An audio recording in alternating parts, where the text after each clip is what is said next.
Avísenme cuando vean, por favor. Ahí se ve. Bueno, muy bien. Hoy vamos a empezar a plantear entonces esto que nosotros denominamos aparato o sistema digestivo, ¿sí? Justamente la diferencia que hay entre, o lo que yo siempre aclaro como diferencia entre aparato y sistema, es que aparato es una sumatoria de partes sin un objetivo que los unifique, ¿no es cierto? Cuando hablamos de sistema, a mí me parece que la cosa cambia un poco porque suma a aquellas partes y le da un objetivo en común.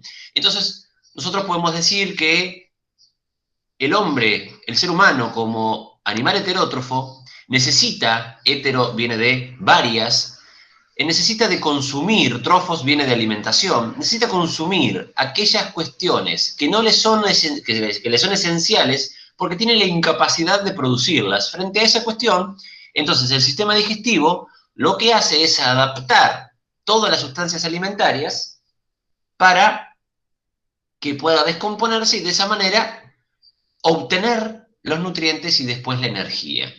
El sistema digestivo no habla de cuestiones de energía, eso tiene que quedarles claro a ustedes hoy, porque lo que hace simplemente nuestro tubo gastrointestinal sumado a las glándulas anexas es descomponer los alimentos, justamente para obtener esos nutrientes que luego pasarán al medio interno. Hoy lo que vamos a empezar a ver es nociones de anatomía básica sobre el sistema digestivo. No voy a adentrarme en la descripción microscópica, no es mi idea, sino que para darles un poquito de, digamos, un cachito de lo que ustedes necesitan frente a lo que pueden empezar a trabajar un poquito más adelante. Las cuestiones básicas que tienen que ver con sistema digestivo, yo siempre pongo me gusta mucho esta imagen, porque habla de la gran procesadora, ¿no? El tubo gastrointestinal sumado a las glándulas anexas es una gran procesadora. Yo cuando hago un licuado, naturalmente no extraigo nada de energía de ningún lado, simplemente lo que hago es prepararlo para una mejor digestión. Bueno, justamente el sistema digestivo es la gran procesadora de nuestro cuerpo, si se quiere poner en términos coloquiales. ¿Cuáles son estas sustancias que nosotros debemos consumir? Bueno, algo ya lo hemos hablado en las primeras clases. Hidratos de carbono, presente en los almidones, cereales, alimentos feculentos, todo lo que tiene que ver con las harinas, las masas. Donde nosotros, desde el reino vegetal, que busca el almidón como una reserva energética, nosotros, como organismos heterótrofos, los incorporamos para obtener más adelante energía. Las proteínas como suministro de nitrógeno, por su función plástica, reguladora que tiene nuestro cuerpo. Esos aminoácidos van a ser absorbidos para luego también después tener diferentes funciones ligadas, por ejemplo, para la función de reparación de tejidos, conexión, control, entre otras cosas. Los lípidos, las grasas, que no son mala palabra, los lípidos y las grasas son necesarias. Aproximadamente un 30% de nuestra energía proviene de las grasas. Y ojo con pensar que las grasas son malas. Ustedes como profesionales de la salud tienen que promover la alimentación saludable. Las grasas no son malas, son necesarias. Hay que ver la calidad, hay que ver sus orígenes, pero la grasa es necesaria. Hay grasa que es esencial. Guarda con esta cuestión. Hay aceites esenciales, ácidos grasos esenciales. Nosotros requerimos, como organismos heterótrofos, la incorporación de grasas de buena calidad.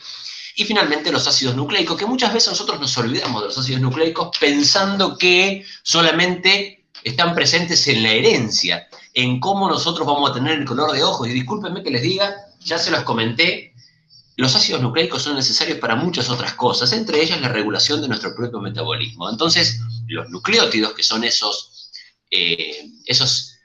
sustancias elementales conformantes, ¿sí?, conformadoras de esos ácidos nucleicos, justamente son lo que nosotros vamos a absorber. Bien, bueno, dicho esto, entonces, bueno, ahí les pongo un poco lo que es la alimentación. ¿Qué cosas nosotros tenemos que entender como 4 etapas en nuestro sistema o proceso digestivo? En primera medida, lo que el sistema digestivo va a hacer se acota al punto 1 y 2, a la preparación del alimento y a su tratamiento o degradación. Luego ya el ingreso al medio interno y la eliminación, en realidad, son procesos que requieren un cierto metabolismo secundario. Entonces, yo voy a preparar el alimento en lo que se define como digestión mecánica y digestión química, y voy a tratar esos alimentos con diferentes líquidos y secreciones para permitirle a la vellosidad intestinal hacerse de los nutrientes esenciales. Y no esenciales también, ¿sí? ¿Cuáles son esas etapas vistas desde el punto de vista digestivo? La ingestión del alimento, en tanto que yo incorporo el alimento en cavidad oral. La digestión, que tiene que ver con la preparación, con el tratamiento, con la digestión de los nutrientes, la acción del estómago, de la boca, del intestino, entre otros. La absorción de los nutrientes, que para mí es el lugar cúlmine. La absorción de los nutrientes es la cosa, la función más importante del sistema digestivo. Lo estás anotando y lo estás subrayando en este momento en tus apuntes. La absorción es la parte más importante. ¿Por qué? Porque si no hablo de absorción, ¿para qué cuernos entonces quiero hablar del sistema digestivo? Y todo aquello que no ha sido absorbido, todo aquello que está de más, todo aquello que no tiene necesidad de ser incorporado, o todo aquello que no está bueno, va a ser excretado. Excretado en forma de heces, claro, en lo que tiene que ver con el sistema digestivo. Digamos que en algún punto, tanto sistema digestivo como excretor, como el propio sistema respiratorio, que vimos la clase pasada, tienen algo que ver en lo que es la excreción, ¿sí? Son los sistemas de la excreción, metabolismo y excreción. Entonces, nosotros incorporamos alimentos, nos hacemos con los nutrientes y posteriormente, a nivel celular, producimos energía. ¿Bien? Producimos energía para todos los mecanismos regulatorios del metabolismo, pero tengamos en cuenta que la energía no se produce a nivel digestivo, ¿eh? Bien, si tengo que nomenclar o tengo que clasificar al sistema digestivo o al aparato, vamos a decir ahora sí, porque yo lo que estoy haciendo es una consecución de partes, voy a decir que está constituido por dos grandes partes. La parte mayoritaria es el tubo gastrointestinal, el TGI, como lo digo yo, ¿sí? El tubo gastrointestinal comienza en cavidad oral y termina en el ano. Tubo gastrointestinal está compuesto por cavidad oral, conexión con istmo de las fauces, a lo que tiene que ver la orofaringe. De la orofaringe nos vamos directamente a nivel posterior, digamos, con respecto al sistema respiratorio, que es el esófago. El esófago atraviesa el tórax y llega hacia el estómago. Aquí en esófago vamos a conocer dos esfínteres, es decir, dos músculos. Yo les conté, ¿se acuerdan cuando vimos músculos que le dije? Hay un tipo de músculo que se denomina esfínter. ¿Sí? El esfínter es un músculo particularmente o generalmente involuntario, no siempre, que delimita porciones de sistema. Y aquí, por ejemplo, el esófago tiene dos esfínteres. El esfínter esofágico superior y el esfínter esofágico inferior, también llamado cardias. ¿Por qué cardias? Porque aquí, si yo pongo en tórax, aquí voy a ver alojado el corazón. Entonces este esfínter que está cerquita al corazón se va a denominar cardias. Imagínense que aquí está el diafragma, ¿bien? Entonces el diafragma, como techo de la cavidad abdominal y piso de la cavidad torácica, está dividiendo todo lo que tiene que ver con las cavidades anteriores. Bien, entonces, esófago con sus dos esfínteres, conecta con el estómago, el cardias. El estómago tiene otro esfínter previo al intestino delgado, que es el esfínter pilórico o píloro. El píloro ingresa directamente al intestino, ¿sí? Al intestino delgado, que es esto que ustedes ven en naranja. El intestino delgado se divide en tres grandes partes. En tres grandes partes. Duodeno, que es como una S, esto que ven aquí, el duodeno. Decimos que el duodeno abraza, ¿sí?, al páncreas. El páncreas está por aquí atrás. ¿Lo ven ahí, medio amarillito verdoso? Bueno, el duodeno, la curvatura del duodeno abraza de la cabeza del páncreas. Está justo por debajo del hígado.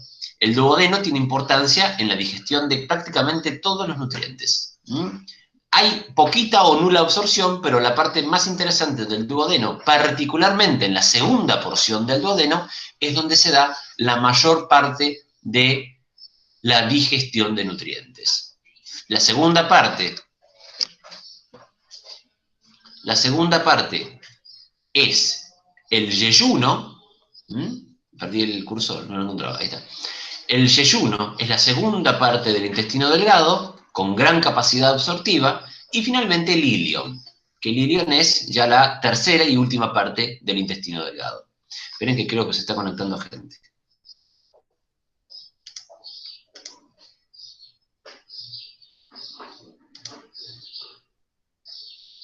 Ahí está.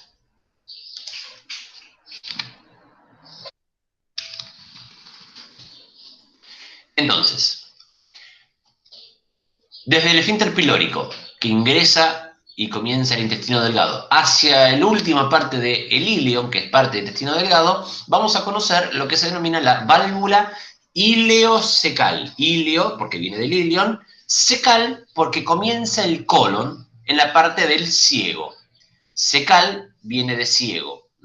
Esto que ustedes ven en verde, a ver, que quede claro que estos colores no son los que corresponden, ¿no? Es un color distintivo para que ustedes puedan distinguirlo. Esto es el colon o intestino grueso.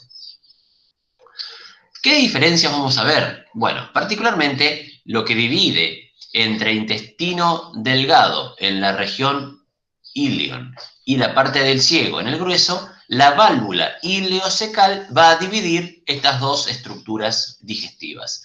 Va a comenzar con el ciego, que tiene esta cosita que ustedes conocen mucho, que es el apéndice vermiforme. Y si yo le hago la pregunta, ¿para qué sirve el apéndice? Seguramente ustedes van a decir, para nada. Y yo les voy a decir, mal hecho. El apéndice sirve porque es un lugar donde es reservorio de bacterias saprófitas que no son necesarias e importantes en el proceso digestivo. Por ejemplo, la digestión de la fibra y lo que se denomina la recuperación colónica de muchos ácidos grasos volátiles tiene importancia en el metabolismo bacteriano que se encuentra en el apéndice vermiforme. Por eso es muy importante el apéndice. La primera estructura es el ciego, que está por debajo de la válvula ileocecal, por eso muchas veces el apéndice se inflama cuando hay poca peristalsis intestinal. El colon ascendente, porque está hacia arriba, colon ascendente. Luego tenemos lo que se denomina el ángulo hepático del colon, justamente ¿por qué? Porque está debajo o cobijado por el hígado. El ángulo hepático del colon. Comienza lo que conocemos como el colon transverso, y aquí vamos a hablar del ángulo esplénico. ¿Esplénico por qué? Porque aquí vamos a ver el vaso. ¿Ven esto que no ven acá? Bueno, eso, aquí se encuentra el vaso con B larga y Z, que tiene una función más bien, si se quiere, inmunitaria y hematológica. Entonces, el ángulo esplénico y finalmente el colon descendente, sigma y recto ano. Bien, ahí tenemos un poquito el camino que yo acabo de hacer de la comida, si se quiere, cómo es que transcurre por todas estas estructuras. Fíjense que yo no hablé ni de glándulas anexas, no hablé por lo tanto de glándulas salivares, no hablé de hígado, no hablé de vesícula biliar y no hablé de páncreas. En ninguno de estos momentos dije, el alimento pasa por aquí. ¿Por qué? Porque esta es la segunda porción y son las glándulas anexas, son las estructuras anexas, ¿sí? Que tienen que ver con que su función le permite al tubo gastrointestinal mejorar, anexar, agregar funciones distintivas que mejoran la digestión. Dientes, lengua y todas esas glándulas que acabo de nombrar mejoran todo lo que tiene que ver con el tubo gastrointestinal. En el caso de la cavidad oral vamos a encontrar dientes, lengua y glándulas salivares, y en el caso ya de abdominal voy a encontrar hígado, páncreas y vesícula biliar. ¿Bien?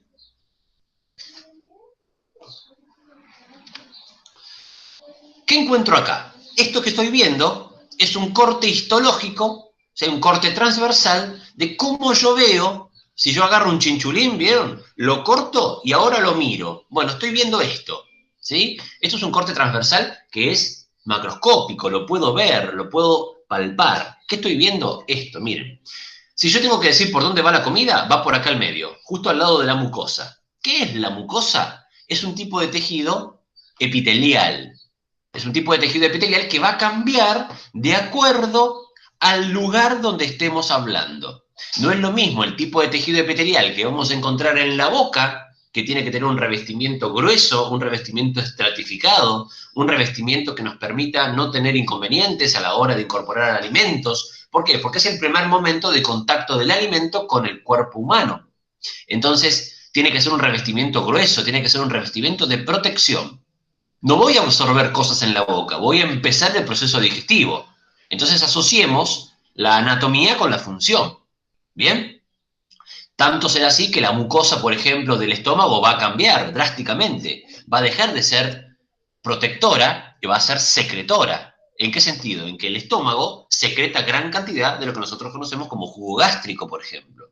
¿Bien? El intestino tendrá una mucosa totalmente diferencial a la de la cavidad oral y a la cavidad gástrica. Y va a tener una mucosa absortiva, secretora también, pero netamente absortiva. ¿Por qué? Porque la función del intestino responde a su anatomía, que es la absorción.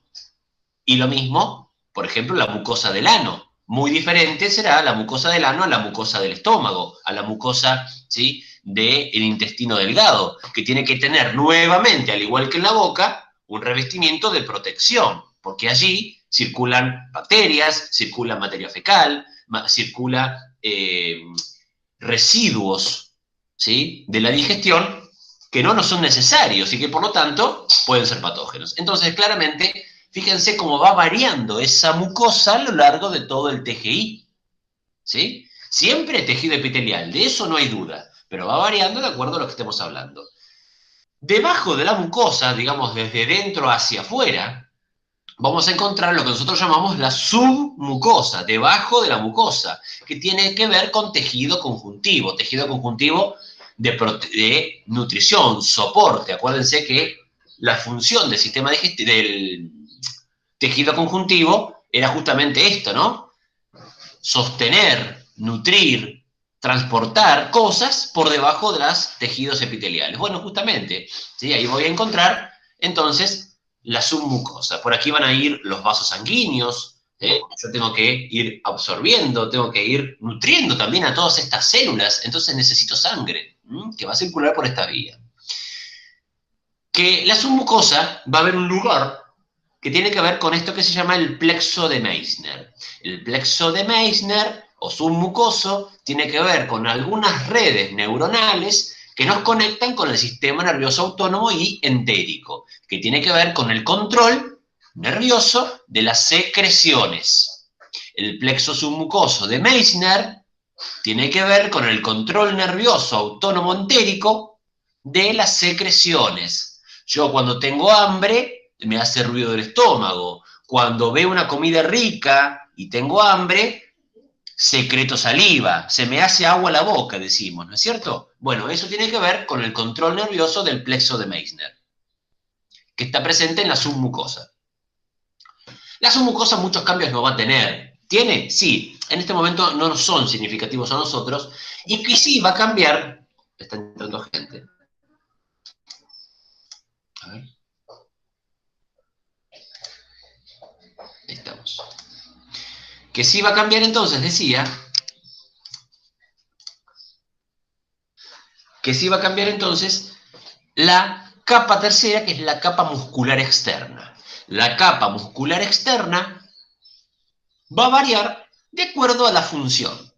A ver, todo el tubo gastrointestinal va a tener dos capas, siempre. Siempre va a tener dos capas de tejido muscular liso. Tejido muscular liso que está inervado por fibras involuntarias lisas que responden al control autónomo y entérico. Y ahora te voy a contar una cosa. Siempre hay dos capas, que son la capa circular y la capa longitudinal. ¿A qué hace referencia eso? La capa longitudinal hace referencia a que cuando se contrae genera lo que denominamos la peristalsis, los movimientos peristálticos. ¿Qué es esto? Son los movimientos como quien se imagina, ¿vieron cómo come una serpiente? Como siempre el alimento va avanzando. Bueno, esto de la misma manera. Nuestro sistema digestivo, a medida que incorporamos el alimento, siempre avanza con sentido boca-ano. No hay posibilidad, salvo en la emesis, es decir, en el vómito, que haya un movimiento contraperistáltico que vaya desde el estómago hacia la cavidad oral. ¿Bien? Ahí tenemos el vómito. Siempre la normalidad es que, y por eso fíjate el esfuerzo que se genera en un vómito, ¿no? Lo normal es el movimiento peristáltico, el movimiento de avance del alimento con dirección, cavidad oral, ano, siempre en esa dirección.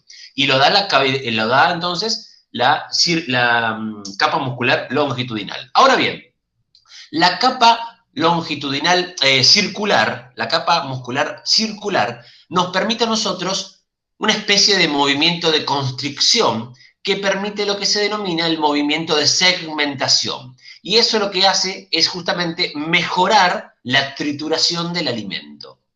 La circular es como que aprieta. Entonces, como la boa constrictor, ¿sí? Aprieta y eso mejora los movimientos de segmentación. Ahora, eso es la normalidad del tubo gastrointestinal. Hay dos lugares donde tenemos dos diferencias en la capa muscular externa, particularmente en el estómago. En el estómago nosotros tenemos una tercer capa de tejido muscular, que es la capa oblicua. La capa oblicua, como el nombre te lo indica, es, digamos, la que va en sentido contrario, la que pasa por el medio, y es la que genera los movimientos de mezcla. El estómago es una bolsa con forma de J que tiene que ver con los movimientos de mezcla y la digestión de las proteínas, particularmente. Por eso la capa muscular oblicua está presente solo en el estómago con gran preponderancia y le permite los movimientos de mezcla pura y exclusivamente al estómago.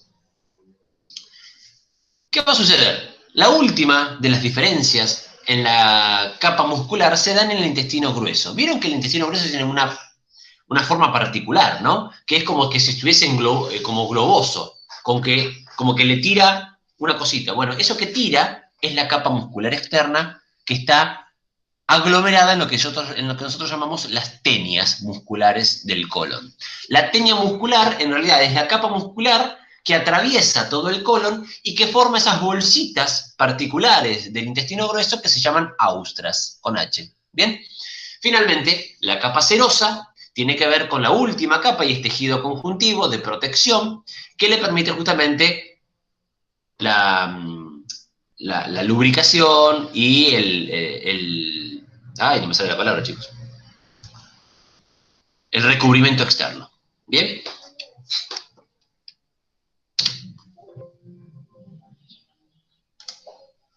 Fíjense cómo se ve la mucosa. Esto es una endoscopía, por ejemplo. Fíjense cómo vemos a lo largo de todo el tubo gastrointestinal cómo hay lubricación en este caso, por mucoproteínas, ¿sí? A medida que va avanzando para evitar la fricción, mejorar la lubricación y el transporte del bolo alimentario.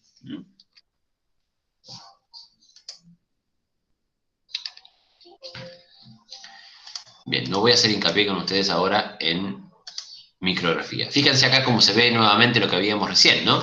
La luz del intestino, la luz del TGI. Por aquí circula el alimento, gente. ¿Sí? Acá lo violeta es la mucosa, que es epitelio, que va cambiando, como les contaba. La submucosa, que es lo que ustedes ven en blanco, por donde circulan los vasos sanguíneos, por donde va el plexo de Meissner. Y la muscular, fíjate las capas musculares, ¿sí? La circular interna y la longitudinal externa. Entre las capas musculares vamos a encontrar lo que nosotros llamamos el plexo mientérico o plexo de Auerbach. ¿Sí? El plexo mientérico es el encargado de los movimientos. El plexo de Auerbach tiene inervación directa o terminales directas en lo que es el sistema nervioso autónomo y además el entérico. Por lo tanto, tiene regulación involuntaria y nosotros no podemos controlar los movimientos del sistema digestivo. Si no, estaría buenísimo, ¿no? Imagínate que digo, che, estómago, ponete a hacer la digestión. Estómago, termina de hacerla. Es interesante, ¿no? Pero bueno, fíjense cómo los dos plexos, tanto el de Meissner como el plexo de Auerbach, tienen que ver con el control de las secreciones en un primer punto y de los movimientos en el segundo. Y que vemos en este sistema, o en cada órgano, los 4 tipos de tejidos. ¿Se dan cuenta? Vemos epitelio, vemos conjuntivo, vemos muscular y vemos nervioso. Ahí tenemos como los 4 tipos de tejidos conforman órganos. Fíjense entonces, lo voy a decir de todas maneras, cómo el epitelio va transformándose en los lugares donde hay más protección que donde hay más secreción y absorción. Fíjense cómo cambia la mucosa, cómo cambia el esófago, que no hay más que lubricación, no hay digestión ni secreción. Y fíjense donde hay absorción, cómo la anatomía cambia sustancialmente. Bueno, vamos a avanzar un poquitito. ¿Qué es el peritoneo? Ustedes saben que el peritoneo muchas veces lo asociamos, que la apendicitis se asocia a peritonitis. Bueno, eso es un grave error. No siempre la apendicitis da peritonitis y no siempre la peritonitis es consecuencia de la apendicitis y solamente eso. La peritonitis se puede dar por diversas causas, no solamente porque se haya una complicación del apéndice. La peritonitis es una inflamación de la membrana peritoneal, que es esto que segmenta y recubre toda la cavidad abdominal, salvo algunas partes, por ejemplo el páncreas, que es retroperitoneal, los riñones, que son retroperitoneales, es decir, están por detrás. ¿Bien? La ascitis, quizás ustedes lo vean en algún momento en algún paciente, es la infiltración de líquido extracelular o intersticial, ¿sí?, dentro de la cavidad peritoneal. Esto se ve muchas veces en los pacientes con hepatopatías, en los pacientes con desnutrición severa y grave. Es la famosa panza de agua. ¿Sí? Esto es grave, es grave. Bien. Esto que ven aquí es el mesenterio. El mesenterio es lo que fija el intestino a la pared. Los mesos son dispositivos de sostén, igual que los ligamentos e igual que los epiplones. Aquí tenemos el ligamento falciforme, por ejemplo, ¿sí?, el ligamento mayor, que están justamente vinculando las dos partes del hígado y lo segmentan a la pared. Y el epiplón, que acá se me fue, el epiplón mayor y el epiplón menor, que tienen que ver con el delantal graso que llamamos nosotros, que cuelga de la curvatura mayor del estómago. Boca, entonces, no voy a... Eso es importante para ustedes, ¿sí? Tengan en cuenta, ¿por qué digo que es importante? Porque pueden tener pacientes o acompañados que tengan dificultad masticatoria, dificultad en la deglución. Entonces me parece que conocer un poco cómo está compuesta la boca para ustedes es importante. Acuérdense que la dentición completa está compuesta por dientes incisivos, que tienen que ver con el corte, dientes caninos, siempre hablando inferior y superior, ¿no? Dientes incisivos, 4 incisivos, 2 caninos, que tienen que ver con el desgarramiento, los premolares y los molares, que tienen que ver con la trituración. Nuestra dentadura está compuesta por 4 tipos de dientes porque nuestra alimentación es omnívora. Significa que podemos incluir la totalidad de los reinos. Podemos y debemos. Y se los digo como nutricionista si lo firmo.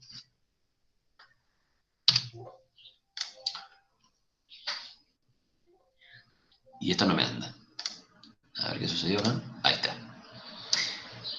El labio, ¿sí? Los labios justamente tienen 2 porciones, importante para tener claro. Una está queratinizada, que es la que está por fuera. Justamente el epitelio exterior de los labios están queratinizados como una característica especial, justamente para prevenir la deshidratación. Y la parte interna solamente por una mucosa de protección. Esto es el famoso frenillo labial, que evita justamente la deformación. Y justamente también colabora muchísimo con el idioma. El vestíbulo es todo aquello que delimita la cavidad oral.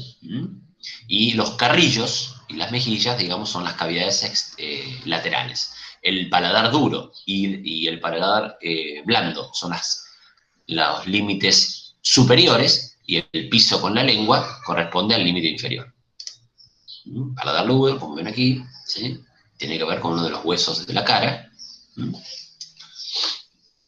Y el paladar blando, que cuelga y termina con lo que nosotros conocemos como la úvula o la campanilla.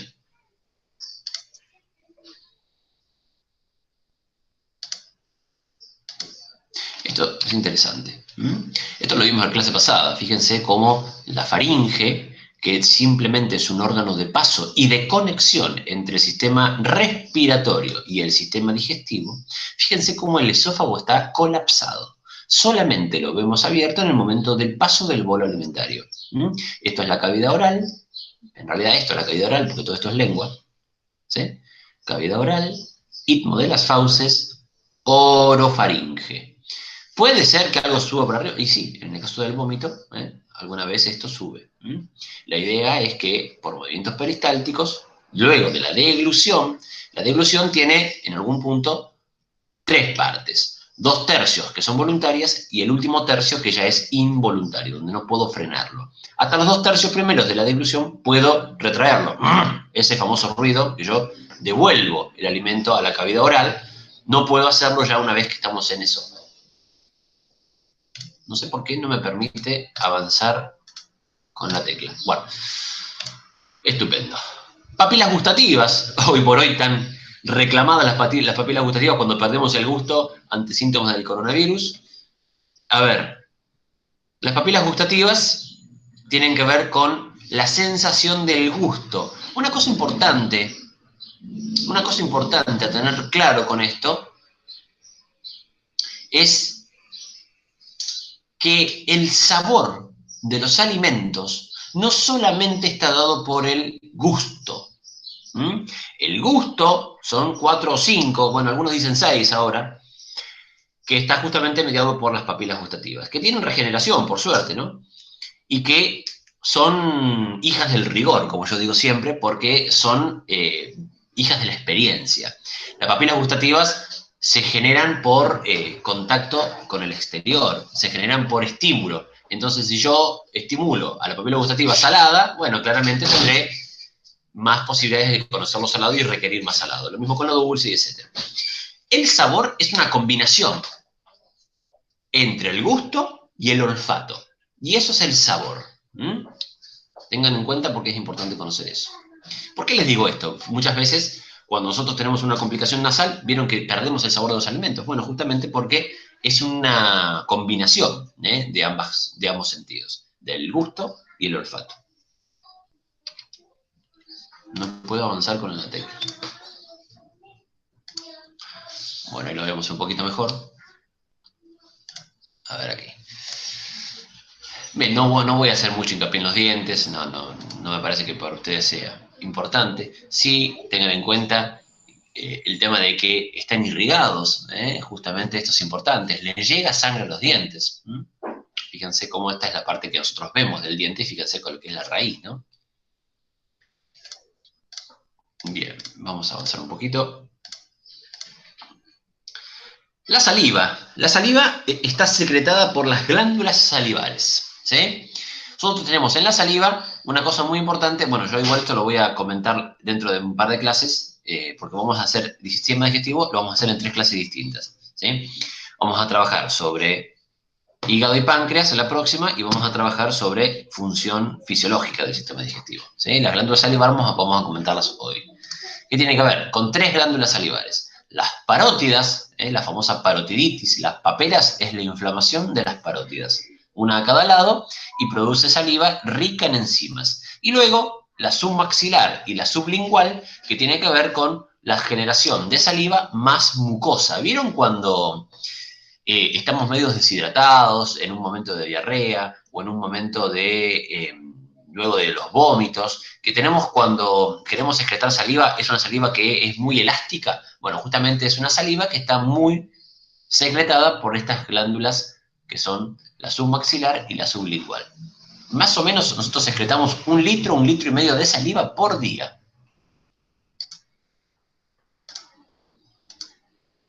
Ustedes saben que en la boca, en realidad en el piso de la boca, podemos empezar a absorber algunos azúcares simples. Es importante conocer eso porque, por ejemplo, entre un pico de hipoglucemia, nosotros podemos dar algún azúcar simple para que sea absorbido en piso de la boca. Las glándulas submaxilares son glándulas exócrinas, justamente porque poseen conductos y liberan sus productos a la cavidad de un órgano hueco como es la cavidad oral. La faringe, entonces, en sus 3 porciones, un órgano de conexión entre la cavidad oral en la cavidad nasal, la cavidad oral y los sistemas respiratorio anterior y digestivo posterior.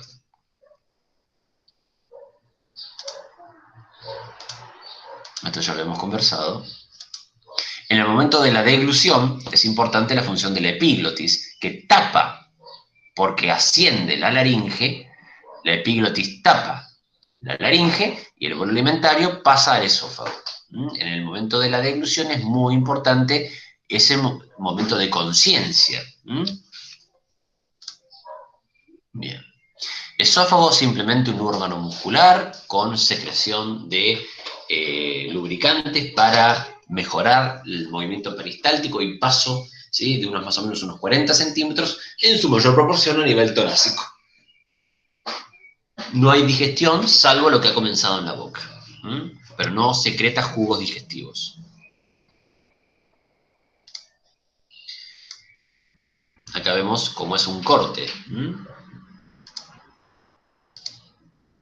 Estómago tiene 3 partes. Vamos a mirarlo así, que me gusta un poco más.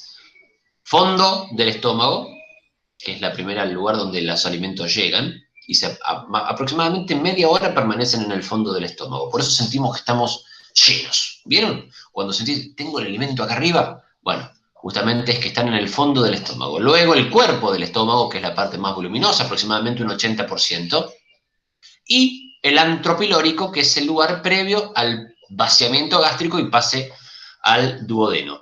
Yo quisiera saber cómo se sienten ustedes, pero a mí me parece que se están durmiendo. Yo lamento, a ver cómo están, cuéntenme un poquito.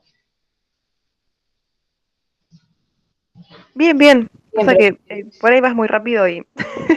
Sí, sí, ya sé, pero a ver, No, digo como... el tema es que, bueno, después pueden rever el video y tomar nota, ¿sí? Porque es un tema, si no No, sí, estamos, sí, obvio, yo imagínate que si no después... estamos todo el año con sistema digestivo. Bueno, entonces, fondo del estómago, cuerpo del estómago y antropilórico. ¿Bien? Conexión directa, aquí vemos el esfínter pilórico, no lo veo porque está por dentro. Vamos a verlo aquí, miren. Pero dale, ahí está. Fíjate el esfínter cardias y el esfínter pilórico. Cómo regulan el paso del alimento entre el estómago y el duodeno. Fíjense, estas arrugas que se ven dentro es la mucosa del estómago. Esto es lo que produce el jugo gástrico. ¿Bien? Lo veremos después. Qué linda esta imagen, ¿no? Parte del hígado, parte del páncreas. Eso es una visión, una retrovisión, ¿sí? Lo estamos viendo por detrás. La vena esplénica, la vena porta, el duodeno. ¿Ven cómo el duodeno abraza el páncreas? Qué lindo esto, ¿no? Está divino. Fíjense esto, qué lindo, mira. El vaso, la vena esplénica, el páncreas por detrás, el duodeno que abraza la cabeza del páncreas y el estómago por aquí. Y la vena porta, que lleva todo lo que se fluye desde el estómago, vamos a volver para atrás, todo lo que fluye del vaso, el estómago y el mesenterio, fluye a través de la vena porta hacia el hígado. La vena porta tiene una injerencia muy importante en todo lo que tiene que ver con la digesta absorción.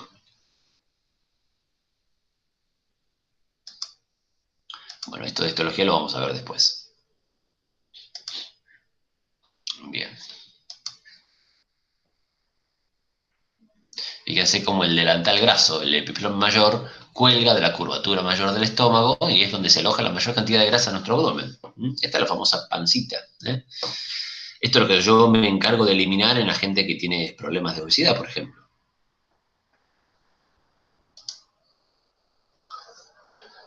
Entonces, intestino delgado con sus 3 porciones, duodeno, yeyuno e ilion, y el duodeno que se divide en 4. Primera porción, segunda porción, tercera y cuarta porción. La segunda porción del duodeno es la parte más importante desde el punto de vista funcional. Bueno, esto, intestino grueso, esto es lo que yo les contaba hoy, miren. ¿Ven cómo por aquí circula una tenia? Esto es la capa muscular del sistema del colon, donde se agrupa en la longitudinal y tira del colon formando esto que se denominan las austras. Estos globos que se ven son las austras. Y esto es la capa muscular. ¿Ven cómo cambia? Bien. Las 4 secciones del colon, acá vemos las austras, vemos las tenias y vemos las austras, bien conformadas. Para aquellos que no se imaginen lo que es el colon, es la tripa gorda. ¿Bien? Y el recto, ya la última parte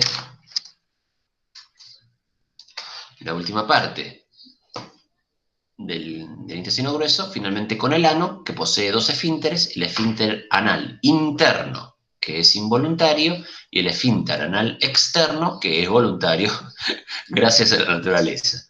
Bien, imagínense si no, si fuese al revés. Bueno, esto ya lo hemos visto, fantástico. Bueno, gente, esto es anatomía de tubo gastrointestinal. Vamos a hablar sobre anatomía y función de hígado y páncreas la próxima clase y fisiología la otra.